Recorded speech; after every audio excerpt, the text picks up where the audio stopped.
Hey guys, it's Robert Rowland again. Hey, just a quick note on today also. Something I also wanted to say to all the narcissists out there. It's okay to cry.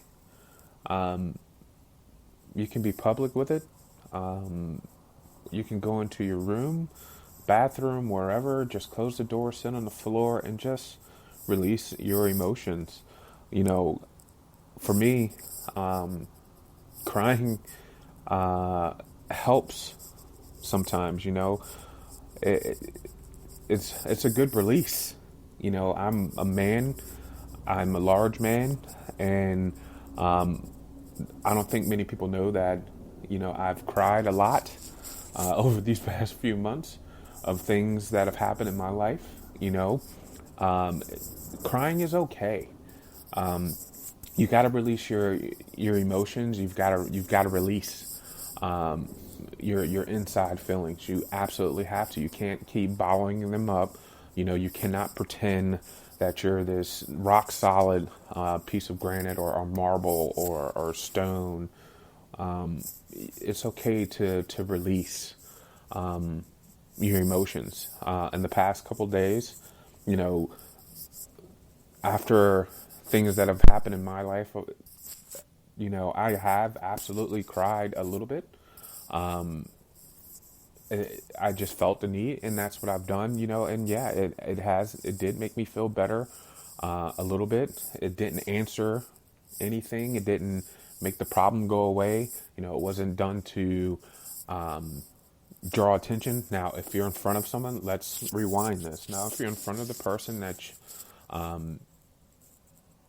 you love, and you're just putting on a show, you're putting on a show. You're back to being a narcissist. But if you're by yourself, and you just need to internally release some emotions, it's okay to cry. But if you're in front of someone, you're the loved one, and you guys have already discovered that you're a narcissist, and you guys are going back and forth about these things, and you know they're confronting you about it, and you're just sitting there crying, and you don't have any answers, and you haven't admitted, your narcissism or your sociopathic, I don't know if that's a word or not, ways, and you're not doing anything to correct them. You're just basically putting on a show, and nothing means anything at that point. So it's completely useless. But within this recovery process, if you're by yourself, and you're putting in this work and these efforts, I'm talking right now to the people that are going through recovery, and I can relate to the people that are going through recovery that have lost communication or lost someone that they love, or people that are true to them, that they adore, that they are trying to mend that bridge and recreate something, that was original and real at first, but because of their narcissism in sociopathic ways and their lies or deceit or whatever happened, for the fallout, and over the course of the recovery and change, now that they feel that they're better and they're trying to reapproach the person, now that the change has taken place, and they're being rejected, these are the people that I'm talking to right now. You know, we have to we have to realize that, we nothing is conventional at this point. We can't. The ball is completely out of our court. There's really nothing that we can do to resolve anything when it comes to a particular person or particular members of our family, or whatever it is, when it comes to the hope and mending a bridge if there's a child involved, or you know a relationship or something like that. For me, in my case, back to myself, and I hate that I keep referring back to myself, but I can only really talk about me because I'm not a therapist or anything. I'm just giving you from my life experience. You know, for me, what caused me to really initiate this change and for me to move forward with this change the way that I have was my child, and this woman together, and it made me realize, the priorities and the things that were really important. If this had been just a regular relationship that I've always been in and all this other things and, you know, we broke up, I think things would have been kind of what they were. I'm sure I would have noticed that I was a narcissist. I'm sure eventually I would have seek some help. I don't think I would have taken the therapy and all that things and the steps that I'm done and am doing. But I think for me, what really pushed me over the edge and what really made me go full at all of this the way that I am is my child, and because I have a child, my biggest fear was for my child to grow up in the same environment that I did, and to grow up without the way that I did. But for me, when there's a child that didn't ask to be here, as a parent, you have to love your child more than you love yourself. That's immediate. You have to do things based on your child before yourself. And for me, in this recovery, I think about my child every time I go to therapy, every time I wake up in the morning, when it's freezing outside and I go to work, all of these things that I do, I think about my child because my child needs, and I have to provide for my child.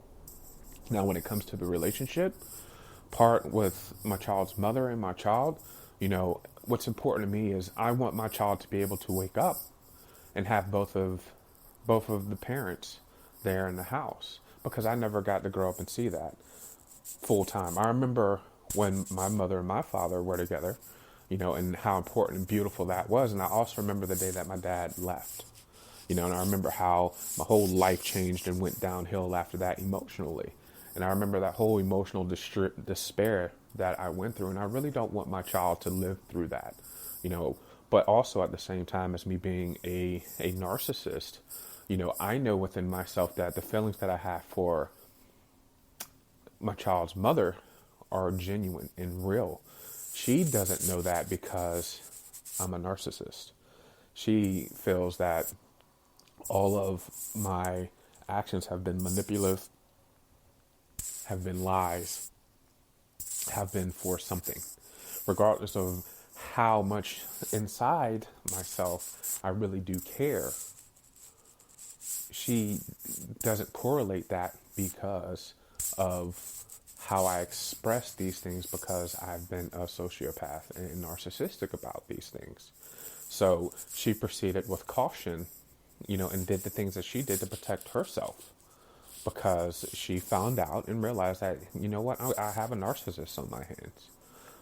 So that's what we need to realize as narcissists, is that, if you're in love with someone and you're going through these battles and these bouts and you're recovering and you're being rejected and you just feel like giving up and you're just like, whatever, I just need to walk away and just go back to my old ways. It was easier. Don't give up. Don't go, whatever you do, don't go back to your old ways, because you're going to find yourself, in the same dead-end relationship that you currently left. You're going to find yourself lying to someone. You're going to find yourself, over-promising, under-delivering. You're going to find yourself with just alone in years to come, and chasing a fairy tale that doesn't exist. Why not get to the bottom of the problem now, resolve it, and if you really cared about the person you were previously with, Why not try to figure out a way for them to really understand how you really felt about them? If it was real, if it was 100% real, if you were really going in there, into that relationship with absolutely no agenda, with no wants, no financial agenda, nothing except just, you know what, I'm going to spend the rest of my life with you. I want to make you happy for the rest of your life. I want you to be my partner through this, through the highs, through the lows, through the sunshine, the rain, the rainbows, the butterflies, through it all. You know, I'm going to be right here next to you. Why not spend however much time it takes trying to figure out a way for that person to understand that, you know what, that person really tried and that person really cares. And, you know, there's no timeline. There's no set date in stone. Like, okay, in 8 months, you know, if this person hasn't given up in 8 months, we're back together. No, it could take 8 years, you know, but the biggest thing is to keep trying, you know, without being overwhelming. Stay your course on recovery. Keep loving yourself, your child, if you have a child in this relationship, the person, you know, your child's parent. Keep loving yourself, your family, you know, and continue to grow. Every single day, continue to grow. And never, ever, ever, ever, ever give up or fall back into your old ways of doing whatever it was that you were doing. You know, to cause the troubles that you have. And hopefully, eventually, you know, this person is going to realize that, you know what, they'll have the epiphany one day of looking in the mirror and say, you know, I have been extremely hard on this person for a year and a half, 2 years, 3 years. And they've stood by me through hell. And I put this person through hell. And they've been dedicated to me. I think they deserve another chance. You know, wouldn't that be beautiful? Not that that's happened to me. Not that I'm saying that that's going to happen. Just saying, wouldn't that be awesome? You know, and I think for me, if I was putting someone through hell and that person, you know, never spoke poorly of me and, you know, really expressed true love, and that person really hurt me, you know, just emotionally, but I saw true change in that person, I think I would be considerate and consider, you know, giving that person a chance if I originally loved that person in the beginning. Now, if it was just a lust thing, absolutely not. But if this person has continually put in work and proven to me that, you know, they're trying to better themselves for the sake of our family or us as a whole, I think, you know, without me being selfish, I think I would absolutely consider, you know, trying to figure out a way to make things happen to better all of us as a unit, you know. But like I said, that's me personally. I can't promise anyone anything. That definitely hasn't happened in my life. But guys and ladies, narcissists, non-narcissists, sociopaths, whatever we have going on, we just have to remember, be true to ourselves. You know, we don't need to give up on whatever the situation is. We have to be real with one another.